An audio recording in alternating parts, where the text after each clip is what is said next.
first day of pads is in the books for the Baltimore Ravens at 2023 training camp. We talk about takeaways from the day on Monday. Also talk about some early takeaways from Lamar Jackson, Odell Beckham, and more. You get into the latest on J.K. Dobbins and his situation, all coming up next here on Locked On Ravens. You are Locked On Ravens, your daily Baltimore Ravens podcast. Part of the Locked On Podcast Network, your team every day.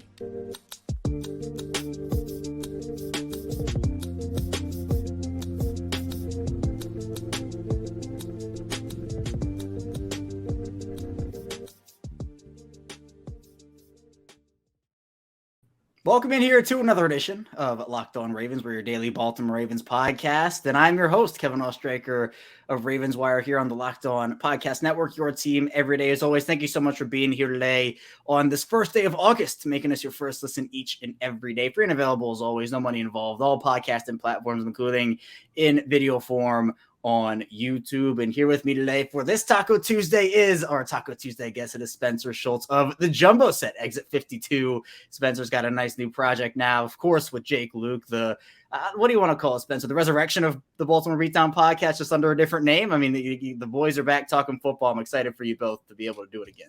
Definitely. It's quite similar, but we're looking to be a little bit more segment oriented and have a couple of things in the works. So you can check out the Jumbo Set on the Exit 52 podcast channel, also just the Exit 52 podcast as well. Anywhere you get your podcasts, we're breaking it down, splitting into some Orioles-specific content, some Ravens-specific content. So that's the intention of the Jumbo Set there, that we can really have our Ravens-centric episodes for a lot of former listeners that were like, we like what you guys are doing, but can we get some of return to normalcy? And we're getting right back into it ahead of the NFL season kicking off. Yeah, and I think it's so nice that the Orioles are having the year they're having, so we're not kind of like counting down the days to football season. We're like, oh, hey, the Orioles are really good this year. They're making a run. Of course, trade deadlines today, so at the time of this recording, Spencer and I don't know what the Orioles have done, if they've done anything. So if you're listening after 4 p.m., so hopefully they've done something to hopefully improve that pitching staff over there. But let's talk Ravens here, Spencer, obviously. And first day of pads was on Monday. Obviously, I think with the pads, there's a different element of physicality, intensity. I wanted to start by asking you, what's the difference? I mean, how much of a difference is there from no pads for the first couple of days? Obviously, the stadium practice didn't have any. What's the difference then putting on the pads? How much can you take away from those early practices without them compared to what you can take away from those with them? Yeah, it's a different sport when you have full pads on and there's full contact. It completely involves, for the first time, really, the offensive defensive lines, the prowess to tackle, to break tackles, to really see through full contact if guys can make plays on the football as a receiver, as a safety. So I would say the biggest difference is really just being able to start properly evaluating your offensive line and see how they're able to deal with different situations, as opposed to just being in shells or in uppers and going through the motions a little bit. You can still have some takeaways. Make sure guys are taking the proper steps and footwork out of their initial stance and everything like that. But off the ball, it's a different ball game when you're actually trying to move guys and actually able to sustain blocks or disengage or wrap up and go to the ground. So it's where you see who looked like a man versus who is a man, who is a true, player and able to demonstrate that physicality. So it's when real evaluation can start. Up until full pads come on, it's a little bit more mental work than it is physical in many regards. It's making sure that you're in the right direction, going through the right reads, your progression as a linebacker, or that you were, like I said, stepping to the right gap, or you were cutting off the right defender in the run game, whatever it may be. So, the pass game, you can simulate a good bit without the pads on, especially downfield in terms of the skill players. But now it's a little bit more, hey, I can go break the pass up. I can go full tilt and make plays. So it's much different. Again, a different sport. It's like a little bit of a rough 7-on-7 into now football. So big difference. Yeah. So you wouldn't take too much away from, I know a lot of people were talking about the offensive line on Saturday, how, Cole Jackson was putting out how, Salah's hands looked a little slow, and obviously Cole knows his stuff. We know that. But is there not really a ton that you can take away from the offensive line in a non-padded practice like that, where you really want to just see what they can do when the pads come on? Yeah, I think like I said, you can see who is stepping where they're supposed to, who was pacing themselves well, when they lose balance, things like that. But really being able to sustain through contact is different once the pads come on. So I think you don't want to have a ton of takeaways from uppers and shells as opposed to once you're able to go full contact. Yeah, I agree with that. I think now you get a much better understanding of what's going on the field. But on Monday, Spencer, we saw a couple Ravens return to the field. Zay Flowers missed the last couple of days with an illness. He was back. Pepe Williams comes off the PUP list. And according to Jess Rebeck, and, he does great work over at The Athletic, it was a spirited practice with the pads coming on. The offense might have had its best practice, according to Jeff. He said Aguilar had a nice day, including a red zone touchdown. Laquan Treadwell had a deep catch on what he says was probably Huntley's best show of camp. Shamar Bridges got in there with a touchdown. And also he said the Ravens defensive line was the strongest positional group. Justin Madubuike had 2 sacks and even could have had a third in there. And Geno Stone, apparently, injuries do happen over the course of training camp. Geno Stone sustained a left ankle injury, but apparently at the time of this, nothing too serious looking like for Geno Stone. So with that, Spencer, you talked about, offense, defensive lines. It's just different when the pads come on. With Madubuike, he's a player we've talked about for a while now. Calais Campbell not in Baltimore. How much confidence does it give you that he's dominating his first day of pads, that he's dominating early on in training camp? And we saw the defensive line do some good work on Saturday too. Definitely. I mean, Justin Madubuike has all of the tools, has the skill set, has shown the flashes of being a dominant player at times and in certain games. So to hear him making an impact, I don't think is a surprise. And I don't love really trying to make hasty conclusions on defensive linemen that, or really any line player on both sides of the ball until they start to get into their mid 20s. Once they're 26, 27, then you can see where they have been pretty much for the most part in their full development. Justin Madubuike is not there quite yet. He is still a younger defender at exactly 25 years old. So this should be where you see what a Justin Madubuike will be for the duration of his career. This is when they should really start to be making an impact. Sometimes, especially in the line, guys take a little bit more time to mature and really see enough and develop enough answers to problems that offensive linemen present them with and start to come into their own. So it's a huge year for Justin Madubuike. It's similarly a huge year for Patrick Queen. Quite a few players, Devin Duvernay, J.K. Dobbins on this Ravens team. So Madubuike has the opportunity to probably make an incredible amount of money, a huge lump sum with one big year this year.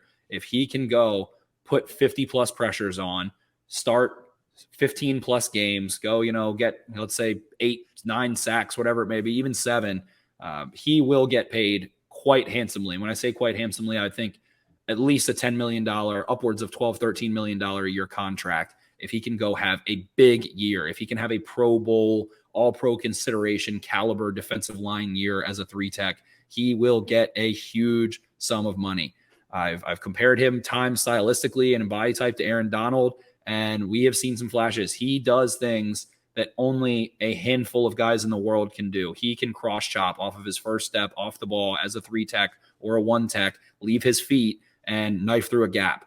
There are 5 people in the world that can do that right now, and he is one of them. So it's great to see that here, I guess I wasn't there, but here that he's making an impact. I don't think it's surprising.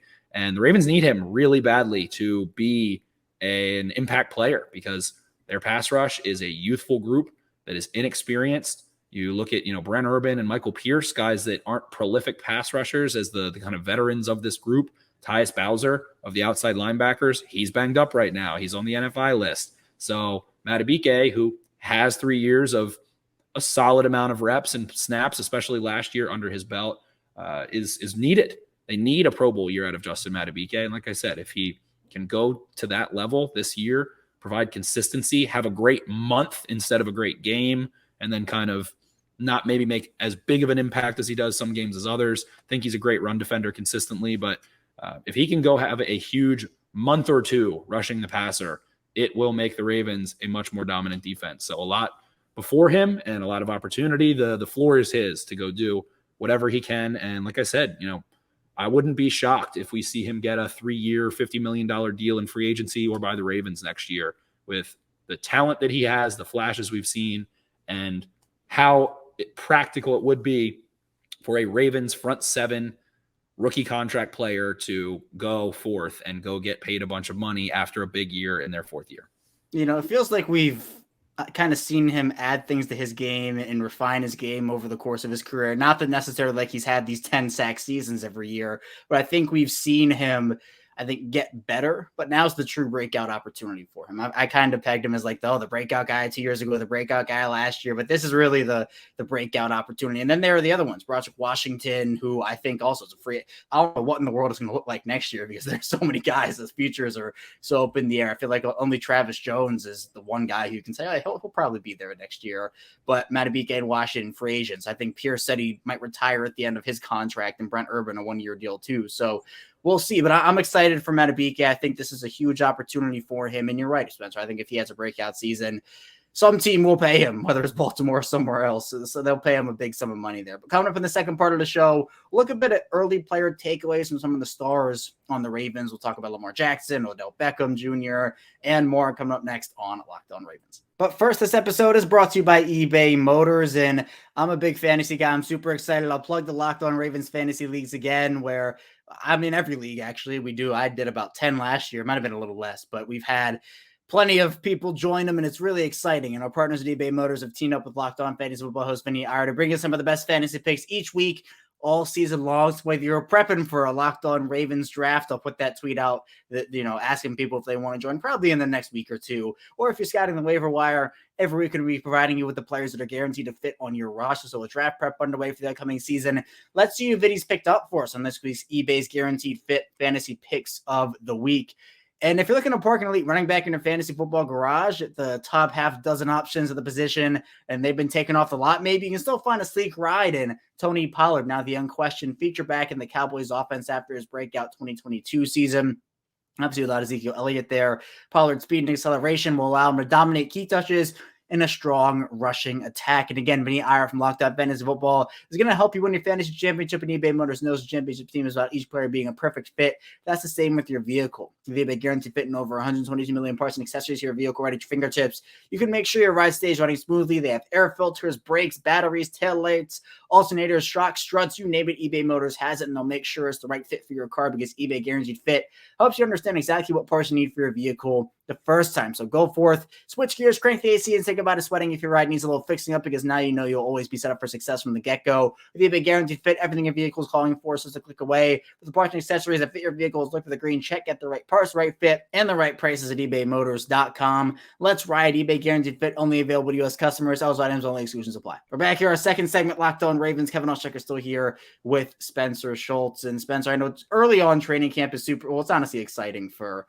all of it, but we're getting closer and closer to the joint practices, the preseason, then regular season. But based off of what you've seen and heard about Lamar Jackson, what have been your early takeaways from him getting back on the field and getting back into the swing of things coming off his injury last year? Well, it just sounds like he's excited to be in a more fast-paced offense that's going to spread things out probably a little bit more. And as a quarterback that spent his rookie year, Marty Mornweg was the coordinator. I think there was an article maybe by the USA Today or something like that. It was like, oh, he's had Greg Roman since his rookie year. Well, he did have Mornweg's offense a little bit, but obviously it was a watered-down version of that Lamar and Jackson ended up running when Joe Flacco came in 2018. But 2019 through 2022, Greg Roman, one offense. We watched Joe Flacco, for instance, go through offensive coordinator after offensive coordinator after offensive coordinator after offensive coordinator. Went through a run of 5, 6 in his duration with Baltimore. Baker Mayfield had 4 different offensive coordinators in 4 different years. So Jackson has had the luxury of not having to go through that huge change. But because things did get static, a little bit stale with Greg Roman, especially in the pass game and injury-wise and things like that, it's probably super exciting to be ready for change, to be ready to make an improvement, to get into another system, to learn it, to go back about that way.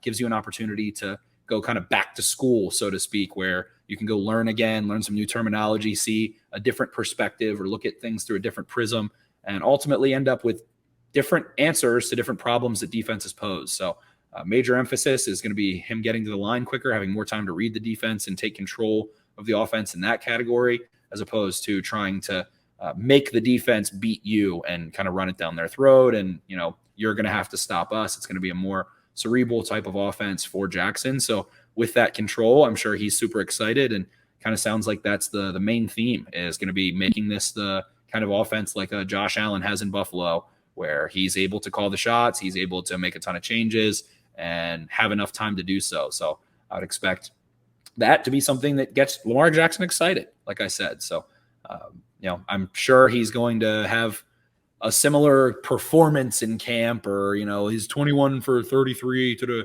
all that kind of stuff, whatever. And I'm not sure we're going to see any revelations in terms of his mechanics necessarily at this point in his career. He'll always be tweaking and improving, but kind of is who he is at this point, not a spring chicken going into his 6th year here. So it's a different tale than it was with Greg Roman and learning and his base getting widened out and can he be more consistent, so on and so forth. Jackson has all the arm talent he needs. His mechanics are in a much better spot than they were 3 years ago. So now it's just time to see how cerebral you can get in this new offense and how you can control the line of scrimmage. Yeah, it is crazy. It's his 6th season.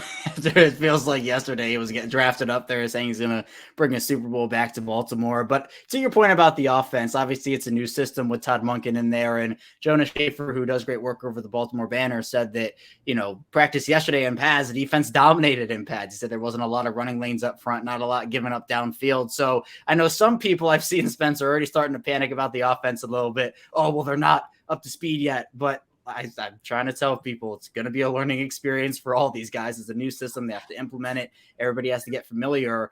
But is there a concern point for you over the course of the offseason where, I guess, if the reports out of training camp are not great, are you going to say, oh, well, maybe something has to happen? Or I guess also, what would that point be in the regular season? I would expect some level of, just getting acclimated during the regular season. Is there a point in the regular season where if the offense is continuing to struggle, you say, all right, what's going on here?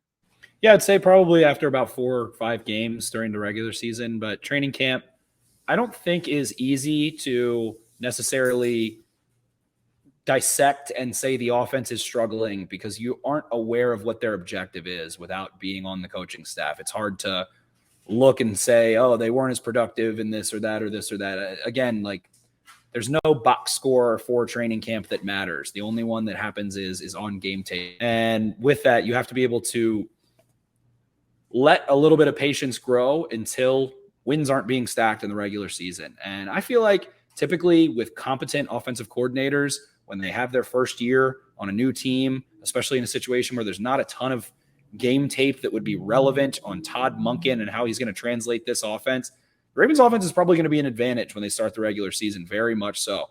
I think there's definitely a first-year coordinator bump that happens so often. You could go look at Kellen Moore going to the Chargers as another example of someone that's probably going to have a first-year bump. Might be a little bit easier to imagine what Moore does, knowing what he was doing in Dallas last year. Like I said, I think Monken has a little bit of extra room for cards up his sleeve in that sense. So I don't think it's easy to raise concern throughout summer.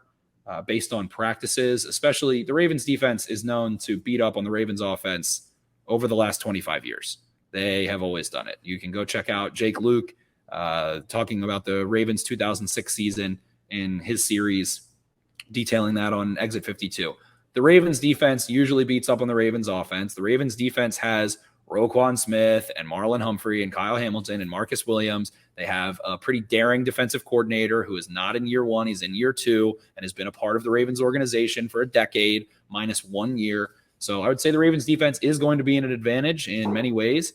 And that's kind of how the Ravens seem to like it throughout the history of their franchise, even beyond John Harbaugh. So with that, have some patience, and I'm sure that they'll have answers. Lamar Jackson makes things happen on the football field way, way, way more often than he doesn't. So even if the offense does have some struggles, they do have a great defense and probably aren't going to panic early. Yeah, I'm with you. I'm not hitting the panic button anytime soon. Honestly, throughout the entire course of training camp, I think this is the time for them to get the mistakes out, right? Even if they are struggling, they want to figure out what works, what doesn't, and just getting guys up to speed. But I know, Spencer, there's a lot of excitement for a couple of the new wide receivers on this team, and Odell Beckham Jr. and Zay Flowers. Now, Flowers to me is just the route running is incredible. We see the burst, we see the speed, the cutting ability from him, and Odell seems to be making plays all over the field. Yesterday, the Ravens posted the video of him going up against Marlon Humphrey with the juggling catch and everything. What have been your takeaways from those two guys so far? I'd say that Zay Flowers is going to be able to operate at a different speed than anyone else on their offense, aside for maybe Lamar Jackson. His ability to throttle down or throttle up, change through gears, and all of that is a problem. So a little bit, like I've said previously, I think even on this show, a little bit like what they wanted Hollywood Brown to be in this offense, but with an increase in the physicality to be able to withstand a little bit more contact, a little bit more pressure, and make plays through that. So I would think Zay Flowers is going to be a piece that they hope can flip the field here and there, can generate big plays, and have a pretty specific role starting. It did sound like Flowers had said that he's been playing X, Y, and Z in their offense. He's been moved all around. So I would expect some versatile usage, some dialed in packages for him. He is, knock on wood for now, aside from, an illness, missing a couple practices, he is the healthy one in the room alongside Nelson Aguilar. Devin Duvernay coming off of an injury last year that ended his season early. Odell Beckham obviously hasn't played in 18 months. Rashad Bateman actively receiving cortisone shots as recently as 10 days ago because of pain in his foot from getting the screw taken out. So I would think that Aguilar and Flowers end up being guys that are relied to take maybe a good bit of snaps early on. Odell, I hope the Ravens want to maybe pace, especially early in the season.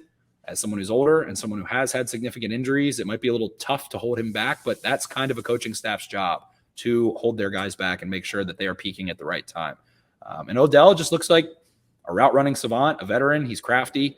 He's not probably as explosive as he once was, but he is still explosive.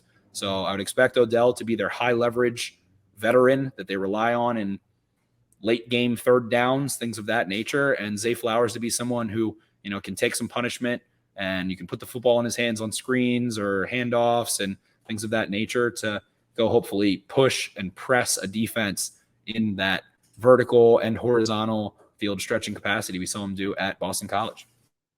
Yeah, those two guys, I think they're going to add such dynamic elements to the offense, and we'll see how the Ravens pace Dobbins. We talk about pacing. Last year, the Ravens seemed to do that with J.K. Dobbins to try to get him back, and Dobbins really wanted to play, but the Ravens kind of paced him and said, hey, we're going to take this approach. We're going to see how it goes, and obviously Dobbins had the year he did, but coming up, we're going to be talking about the year that Dobbins could have now and the latest updates on his situation, the hold in or the hold out as the words are, and the timeline for him returning to the field. So be sure to stay tuned. A lot still to get to on Locked On Ravens. We return Taco Tuesday. Kevin Allstreicher still here with Spencer Schultz on Locked On Ravens. And Spencer, there's been a lot of discourse about J.K. Dobbins and honestly the entire running back landscape recently with Saquon Barkley and Josh Jacobs and obviously now Jonathan Taylor. But with Dobbins, he's someone who tore the ACL, then huge knee injury, not just the ACL, a bunch of ligaments in there. He disclosed last season, ended up having to get some work done on it after he came back. I think Dobbins came back, week 3 against the Patriots, if I'm not mistaken. Maybe, yeah, I think that was when it was. Ended up playing a couple games, having to go back under the knife, comes back, and now is not practicing. The reported hold-in that was happening during minicamp, apparently there's something going on injury-wise, but in an article from Kyle Goon over at the Baltimore Banner, Melvin Gordon might have outed J.K. Dobbins in terms of what he's doing, apparently saying that this is a hold-in situation. So if that is truly the case, I don't know why Melvin Gordon would say that if it wasn't true. What's kind of your read on what's going on between the Ravens and J.K. Dobbins right now? Injury, hold-in, the whole 9 yards. To me, it just feels like you mentioned comes back from a really significant knee injury that he sustained after or in preseason in a meaningless game, in the first quarter of a meaningless game that he was angry about afterwards, outwardly angry. Don't really hear from him for a year as he recovers. Kind of said he stayed off social media, worked to get back. He clearly wasn't right. We end up hearing now there was another report that he heard God speak to him in the middle of the night and told him to go get his knee scoped so that he could get back to 100%. During the season last year. Definitely went through a lot of pain and rehab and got back last year, then comes back from the knee scope from his second procedure and looks really good, is ready to rock and roll, gets to the playoff game and got irritated again. He scored a touchdown, felt that he should have gotten the ball again next time the Ravens were down in the red zone. So it's been a lot of frustration and irritation for J.K. Dobbins. In my opinion, he's probably been the best player on the football field since he was 5 years old. He was a 5-star in Texas. He was a record setter, rusher as a young player at Ohio State, one of the preeminent programs in all of college football through as long as college football has existed. when he's on the field for the Ravens, he is one of, if not the best players on the field. He is explosive. His explosive run rate is high. His broken and missed tackles force is high. His rushing yards over expectations are high. You can watch him. He is really good at football. He makes an impact when you put the ball in his hands. He runs angry. He's explosive. So that combination of things probably leads to him feeling irritated with the compensation that he's had so far, the running back situation. He's not the only one. He's not special. It's not some special thing going on with J.K. Dobbins and the Ravens. Jonathan Taylor's situation in Indianapolis right now is 10 times worse. They're the owner of Jim Irsay and Taylor are subtweeting each other, or not even subtweeting, tweeting about each other openly. Josh Jacobs, very frustrated with his situation with Mark Davis, who is essentially Jim Irsay West in Las Vegas. So, running backs have a Zoom meeting about what are we going to do about this situation. And Dobbins feels, slighted. All of running backs feel slighted right now because they don't feel like they've been paid for what their impact is. I think that Austin Eckler made a really interesting point that it's the only position where being productive can hurt you. Because if you're productive as a running back, it means you have wear and tear on your body. So it's like, oh, well, now we don't want to pay him because of how good he was. But if you don't produce, if you haven't been, able to quote unquote stay healthy, even though Dobbins really just has one injury in the NFL, then you're knocked for that as well. So it's kind of a damned if you do, damned if you don't situation. And it seems like, maybe Dobbins wants something like Saquon Barkley, wants added incentives this season, wants to get paid more this season ahead of free agency, a revised contract, something like that, ahead of the opportunity to do so. I don't think it's lost on him that he needs to have a big year to get paid the way he wants to get paid, which still won't be enough because no back is getting paid what they think they deserve right now. But I think that the Ravens revising his contract is probably the goal he has in mind, maybe adding some incentives onto it, something like that. And, maybe he cools off after a little while. Maybe he also feels like, I got hurt in a preseason game. I don't trust the Ravens to keep me healthy, so I'm not going to practice for a little while, and I'm going to skip some of that time, make sure I'm as healthy as possible so that I can have the best year possible. He could practice tomorrow and tear his knee, whether it's the knee that he tore or the other one, if it has anything to do with the pre-existing injury or not. He could lose it. He could not get paid. He could miss this entire season. He could lose millions of dollars. So, some players just kind of do their thing. Patrick Queen, in a little bit of a similar situation, was really irritated earlier this year. The Ravens not picking up his fifth-year contract, started tweeting some things, and then kind of had that come to Jesus moment where he's like, well, my future employer or the Ravens, whichever one it is, probably would pay me more if I just did what they wanted me to do. So he is, quote-unquote, taking that gamble of just showing up to work and doing what he's supposed to do and hoping he stays healthy. Queen is also, knock on wood, they're not had to deal with an injury like Dobbins has. So hasn't had it taken away, hasn't seen the dark side of that yet. Hopefully never does. But tough situation for J.K. Dobbins, and I think that he's between a rock and a hard place, but at the end of the day, he's going to play. He has to play this year. He has to prove he's, worth what he can get and maximize that income from playing and playing well.